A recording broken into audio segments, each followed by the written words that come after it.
Endlich geht es los. Wir verlassen die Marina nach 4 intensiven Monaten. Die Freiheit beginnt. Nächstes Ziel: Ibiza.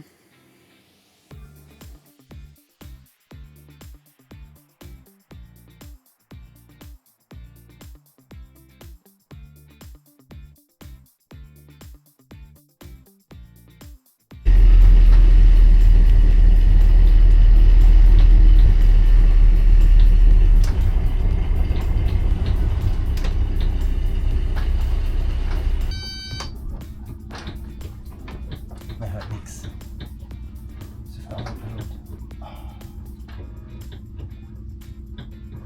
Aussegeln 2026. Mit einer neuen Narbe. Wetterbedingt mussten wir auf dem Hinweg nach Ibiza ein paar Stops einlegen. So machen wir Halt in mehreren Ankerplätzen entlang der spanischen Küste.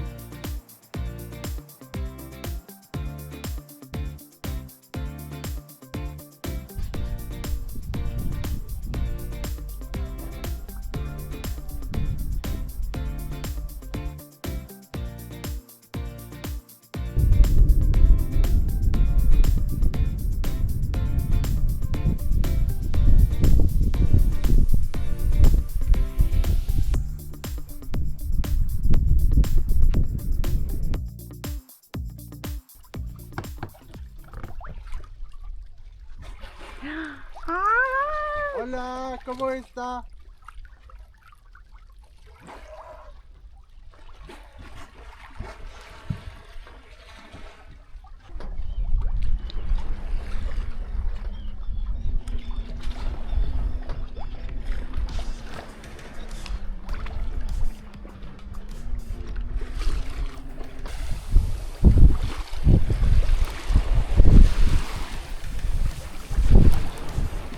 Vor unserer Überfahrt nach Ibiza machen wir Halt in Calpe.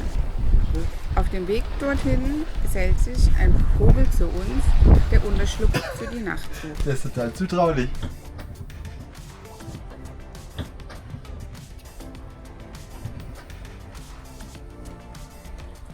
Ruhst dir aus. Also ein windgeschützter Ort kann er sich nicht aussuchen. Aber nicht würden wir auf die Schoß. Ich bin total erschreckt. Der Kleine war so goldig, dass wir ihm einfach einen Namen geben mussten. Getauft haben wir ihn Fridolin.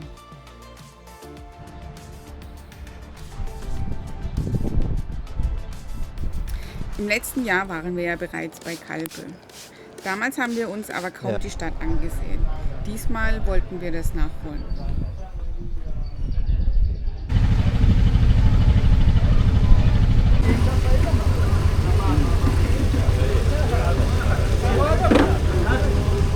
Am nächsten Morgen ging es dann aber los, ab nach Ibiza.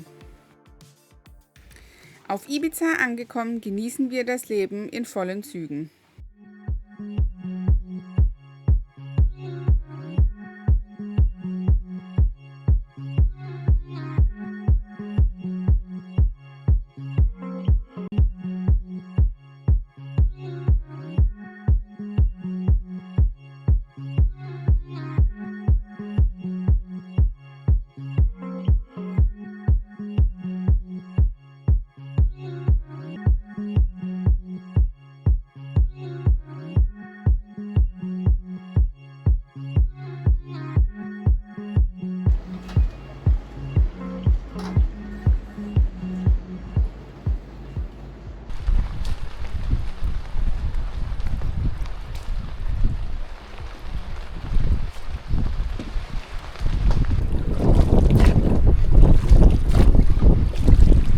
Du bist echt ein Knaller, hey.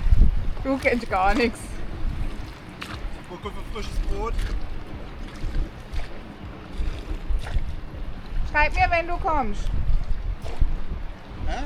Schreib mir, wenn du kommst. Na, siehst du?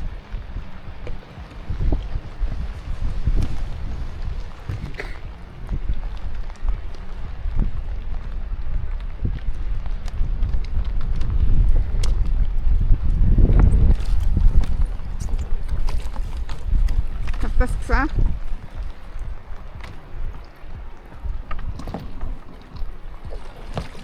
du?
Marius und ich haben in den letzten Wochen immer wieder über ein Thema gesprochen, das vielleicht auch erstmal total verrückt klingt. Der nächste Winter. Aber es ist noch nicht mal Sommer. Wir genießen das Leben, sind endlich losgekommen, segeln, entdecken neue Orte, haben Spaß und müssen uns trotzdem jetzt schon Gedanken darüber machen, wo wir unseren Winter verbringen wollen. Ist jetzt mal die Frage natürlich, warum müssen wir uns jetzt im Frühling schon Gedanken darüber machen? Ich kann nicht einfach sagen, du fährst jetzt halt ins andere Ende vom Mittelmeer, möchtest aber im vorderen Ende vom Mittelmeer überwintern. Und dir fällt dann ein, ja, okay, jetzt ist Oktober, eigentlich will ich jetzt gar nicht mehr segeln. Du musst ja dein Sommerziel da so wählen, dass du es auch wieder rechtzeitig zu deinem Winterziel schaffst. Ja. Gibt es Sinn? Ja. Und dann kommen ja noch dazu die Kosten, logischerweise. Wie viel Budget hat man für den Winter? Was möchte man ausgeben? Was kann man ausgeben? Dementsprechend informiert man sich ja dann auch über Marinas. Die sind aber auch immer regelmäßig direkt ausgebucht, also meistens schon 2 Jahre im Voraus. Kommt man auf irgendwelche Wartelisten. Auch viele Marinas haben unterschiedliche, ich nenne es mal Anforderungen. Zum Beispiel, wenn ich mir jetzt sage, okay, ich möchte gerne in Griechenland überwintern, das ist schön und gut. Griechenland ist halt im Winter oftmals sehr feucht und auch ein bisschen kühler. Das denkt man gar nicht, vor allem so die Ecke Mesolongi, also Ionisches Meer.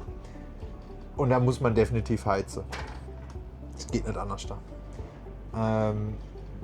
Die Marinapreise sind eigentlich ganz okay, aber die meisten Marinas, oder ich würde fast sagen alle, berechnen dir halt für den Strom, den du verwendest, berechnen dir den gewissen Satz und der Satz ist halt teilweise total, also ich finde es total verrückt. Mesolongi habe ich glaube noch im Kopf, waren glaube 70 Cent pro Kilowattstunde oder lass es 60, 50 Cent sein pro Kilowattstunde. Wenn du da 2 Heizlüfter hast, die laufen den ganzen Tag, das sind 2 Kilowatt in der Stunde, das kannst du ausrechnen. Das kostet nochmal richtig Geld. Ja. Und Wasser ist auch nicht mit dabei. Das ist ja der Grund, warum wir letztes Jahr von Griechenland nach Almere gesegelt sind, weil da muss man auch heizen, das musste man auch, aber da ist halt der Strom ist halt schon mit dabei. Und das macht halt einen Unterschied. Zum Beispiel, wenn wir jetzt Mesolongi mit Almere vergleichen, Almere kostet genauso viel oder fast genauso viel wie Mesolongi, nur dass bei Mesolongi noch Strom und Wasser oben drauf kommt. So, da muss man auch immer noch bedenken, zum Beispiel, es gibt echt viele schöne Marinas. Auch auf Kreta gibt es eine super schöne Marina, aber die ist halt wirklich, wie du gerade schon gesagt hast, 2 Jahre, 3 Jahre im Vorfeld ausgebucht. Das war natürlich, Kreta müsste man jetzt wahrscheinlich nicht unbedingt heizen. Aber weiß nicht, da will ich keine Aussage zu treffen. Aber das muss man halt bedenken. Neben Kosten und Wetter muss man sich ja dann natürlich Gedanken darüber machen, wie möchte man seinen Alltag verbringen. Möchte man Bootjobs machen? Möchte man doch lieber Landesinnere dann bereisen und das Boot einfach stehen lassen? Möchte man an Land sein? Möchte man vor Anker sein? Möchte man in der Marina stehen? Das sind lauter so Sachen. Und da kommt dann noch dazu, wie ist die Infrastruktur dann dort vor Ort? Kann ich da Pakete hinschicken, gerade mit Boatjobs. Du brauchst unendlich viel Material, was du manchmal da einfach nicht bekommst. Haben wir jetzt zum Beispiel auch in Almere miterleben müssen. Wir haben so viel bestellen müssen, weil da gab es Nautical Shops oder Chandleries, die hatten aber gefühlt, also die hatten schon viel, aber lustigerweise halt immer genau das, was man braucht, halt eben nicht. Wir mussten so viel bestellen und Almerima nimmt keine Pakete an. Also wohin die Pakete schicken. Mit Amazon kannst du halt auch nicht alles verschicken. Das war immer ein Riesenkampf, irgendwie die Pakete dahin zu bekommen. Also wenn man Bootjobs machen will, habe ich gute Infrastruktur. Dann auch Einkaufsmöglichkeiten. Kann ich da überall zu Fuß hinlaufen? Gibt es da gute Busverbindungen? Muss ich mir irgendwie ein Auto mieten? Lauter so Sachen, die dann auch wieder mit Kosten verbunden sind. Vielleicht sind auch nur wir das, weil wir geizig sind. Oder was heißt geizig, weil wir aufs Geld gucken? Ja, auch, aber ich weiß auch zum Beispiel aus sicherer Quelle von Erzählungen, wir sind nicht die Einzigen, die aufs Geld gucken müssen. Ja. Und man möchte ja auch was für sein Geld bekommen. Also ich zahle jetzt nicht irgendwie so wie in der Türkei 12.000 Euro für 3 Monate und habe absolut nichts davon. Also es ist wirklich 0,0. Und dann kommt noch dazu, was sind denn die weiteren Pläne? Also einmal muss man planen, wie verbringen wir jetzt den Sommer, so dass wir pünktlich an unserem Winterlager sind. Und dann geht es natürlich weiter, was, wenn der Winter rum ist, wie geht es dann weiter? Meinst du die Positionierung der Ausgangssituation für weitere Pläne? Das ist für mich auch immer ein ganz großer Punkt. Zum Beispiel, wenn ich jetzt das Mittelmeer verlasse und dann zum Beispiel auf den Kanaren überwinter, dann habe ich wieder eine komplett andere Ausgangssituation für meinen weiteren Sommerplan zum Beispiel. Wenn ich jetzt aber, sagen wir mal, wieder in Almerima überwinter, da habe ich einen guten Punkt. Entweder ich fahre dann raus aus dem Mittelmeer oder ich fahre wieder rein ins Mittelmeer. Genauso, wenn ich jetzt in Griechenland überwinter, dann ist wahrscheinlich mein Anfang erst wieder Griechenland oder Italien. Ich muss mich erst wieder durchs Mittelmeer arbeiten, um dann vielleicht dann auch in der Atlantikrunde irgendwie ready zu sein oder so. Letztes Jahr waren wir halt so in der Position, da haben wir es halt relativ spät uns Gedanken gemacht. Fast schon zu spät. Fast schon zu spät, weil wie gesagt, viele Marinas haben Wartelisten.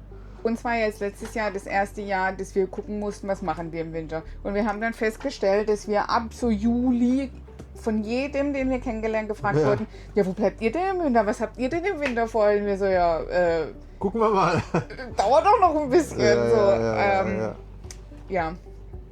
Also man muss sich da schon echt wirklich frühzeitig Gedanken drüber machen. Und unsere Pläne sind jetzt grob für den Sommer, dass wir wieder zurück ins Mittelmeer, also wir sind ja immer noch im Mittelmeer, aber wieder zurück Richtung Griechenland. Wir möchten gerne das Ionische Meer noch sehen. Das haben wir ja letztes Jahr ziemlich gut übersprungen. Also an 1-2 Stops waren wir und den Rest haben wir übersprungen. Und eben, weil wir schnell zum Winterlager mussten. Und genau, das möchten wir jetzt unbedingt noch sehen. Und danach ist jetzt der grobe Plan. Marius, erzähl. Kurz nach Griechenland schwänzeln, eine Pita reindrücke und eine Mamos. Und dann wieder komplett durchs Mittelmeer. Man segelt ja gern, ne? Also Mittelmeer kann man segeln, sagen viele was anderes. Wir segeln nur halt. Dann fahren wir von Griechenland wieder Richtung, oder gehen Westen, Richtung Kanarische Inseln. Das ist jetzt mal so der Plan. Wir haben jetzt schon bei der Versicherung angefragt, wie das ist. Ah ja, Fahrtgebietwechsel, bla bla bla. Ja, können wir eigentlich fast schon auch wieder ein extra Thema zu machen, was man da beachten muss oder sowas. Und dann Kanarische Inseln und dann entweder da dann zu überwintern und dann zu sagen, okay, wir verbringen dann nächstes Jahr dann quasi nochmal einen Sommer auf den Kanarischen Inseln, gucken uns da alles an, oder wir gehen dann einfach über den Atlantik. Das wissen wir jetzt aber auch noch nicht, weil das ist halt auch wieder ein großer Schritt, du verlässt Europa. Das hat ja auch wieder Folge, muss mal gucken, ist das Boot ready für eine Atlantiküberquerung? Es ist ready. Also, da passiert ja nicht viel. Ja, und bei uns kommt noch dazu, wir sind ja jetzt dann vor 1,5 Jahren sind wir los. Bei uns wird jetzt dann im nächsten halben Jahr das Anti-Fouling wieder fällig und bei der Amel haben wir ja einen Sea Drive, das heißt, der muss auch gewartet werden. Das heißt, wir müssen definitiv aus dem Wasser gekramt werden, dieses oder Anfang nächstes Jahr. Ja. Es kommt bei uns auch noch dazu. Also wir haben einen groben Plan im Kopf. Wie gesagt, das war, Marius hat es ja erläutert. Das ist so der grobe Plan, aber so richtig in Stein gemeißelt ist nichts, weil kommt ja immer doch alles anders, als man denkt. Almerima wurden wir jetzt auch schon ganz oft gefragt, ob wir wieder nach Almerima zurück wollen würden. Ich glaube nicht. Wie gesagt, das mit dem Paket, das ist ein riesen Heckmeck. Das Wetter, uns fehlt einfach ein kompletter Monat, in dem wir nicht arbeiten konnten wegen dem Wetter. Und dieses Wetter schlägt so dermaßen auf die Laune. Was mich halt gestört hat, ist super günstig, aber du kannst halt, wenn du nur am Boot arbeitest, ist es okay. Wenn du dann aber halt wetterbedingt nicht am Boot arbeiten kannst, dann ist es eine totale Verschwendung. Ja. Das ist ein ganz großer Punkt. Was halt wieder ein Vorteil wäre, wenn du zum Beispiel jetzt in Griechenland überwinterst oder Kreta wäre ja auch ein super Überwinterungsziel. Da kannst du halt viel noch machen, ne? Da kannst du wandern gehen, da kannst du wirklich was machen. Ja, Merima kannst du natürlich auch was machen, aber du brauchst halt immer ein Auto. Du kommst da Ja. um den Hafen rum, da ist nicht viel, da ist halt das Plastikomeer.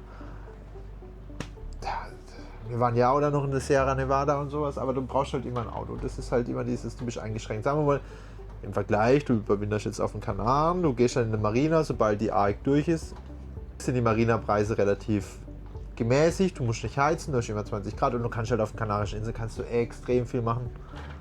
Guckst dir die Insel an, nimmst eine Fähre, du musst ja nicht mal mit dem eigenen Boot, du kannst ja dann auch eine Fähre nehmen, das angucken, du kannst auch deine Boatjobs machen, du kannst in Porto Santo, glaube ich, heißt es, kannst du relativ günstig aus dem Wasser raus, wenn die unser Boot heben können. Das müsste man sich noch ein bisschen recherchieren.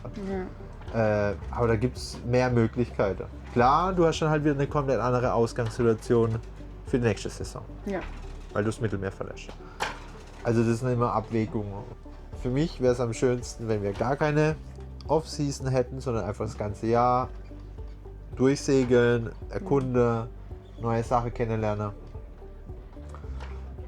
Und dann vielleicht eher keine Off-Season, sondern so eine Art Slow-Season, wo man dann vielleicht nicht so viel segelt, eher ein bisschen, ja, bleibt man halt mal ein bisschen länger in der Bucht und du dann währenddessen Sachen reparieren, wenn es möglich ist, Ja. statt 4 Monate sich irgendwo dran zu ketten. Also das ist schon, Das war arg schlimm für Maris. Maris ist ja schon jemand, der kriegt ja hier generell auch jetzt so hier vor Anker oder so, juckt es den ja nach 3 Tagen schon wieder in den Fingern, er will segeln. Hier ist echt arg böse die Decke auf den Kopf gefallen in der Marina. ja, das ist halt jeden Tag das Gleiche. Und jeden Tag halt nicht schön. Dieses war Plastikmeer. schön. Ja, das Naja, ist ja aber- nicht. Ja, aber es war durch die Menschen wurde es dann Das schon stimmt. nett und waren viele nette Bekanntschaften dabei. Das war dann schon schön. Das stimmt. Mit denen sind wir auch ein bisschen noch in Kontakt. Zusammengefasst kann man sagen, es gibt einige Punkte, über die man sich Gedanken machen sollte, kann, manchmal vielleicht sogar muss. Jeder hat seine eigenen individuellen Kriterien, wie wir jetzt ja auch schon erzählt haben. Was für uns wichtig ist, ist für andere vielleicht total uninteressant. Ja. Und andersrum genauso. Andere Sachen, die für andere extrem wichtig sind, jucken uns vielleicht einfach überhaupt nicht. Ja. Das sind die Kriterien, die wir haben. Vielleicht habt ihr ja noch andere Kriterien, die wir jetzt gar nicht aufgezählt haben. Was ist euch wichtig? Was ist euch egal, was wir vielleicht jetzt gerade aufgezählt haben? Was haben wir vergessen? Was haben wir vergessen? Würde uns super interessieren. Ja. Deswegen schreibt es gerne in die Kommentare und ansonsten bis zum nächsten Video. Bis zum nächsten Video.